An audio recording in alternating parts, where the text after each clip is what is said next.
Oi, gente, eu sou Fake a Fogueira e como hoje é um dia de São João, eu trago um desafio pra vocês. E que tipo de desafio é? É simples, é só você pular em cima de mim, o mais alto que você puder. É igual o pula fogueira? Claro. Aqueles que conseguirem pular em cima de mim pode comemorar o São João à toa. Caso alguém perder,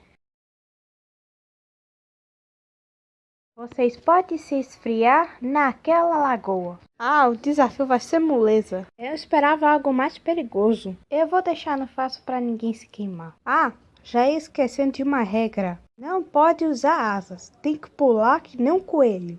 Que comece o desafio.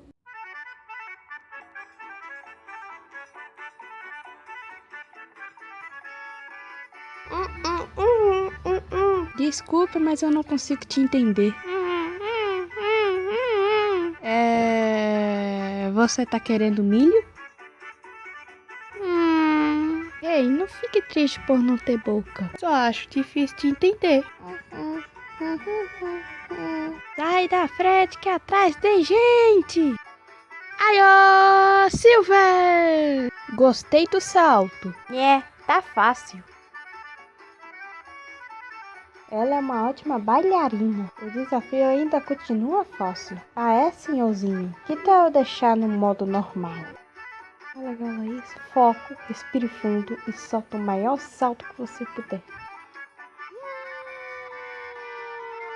Pum! Deve ter doído. Ainda continua fácil. Até lá isso passou. E se eu adicionar algumas armadilhas perigosas? É fácil, até uma abelha consegue passar. Eita, seu fogueiro, não sabe fazer desafio difícil não? Os desafios são tão fáceis que até um asno consegue passar. Além disso, ele é muito pequenininho para essas coisas. Agora é sua vez de pular. Pera aí, onde é que você vai? Feig com raiva.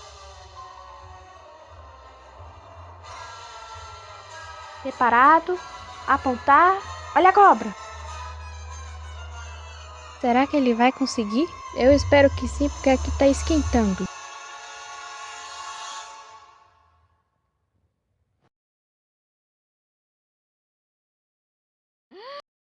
Por favor, não diga mais nada.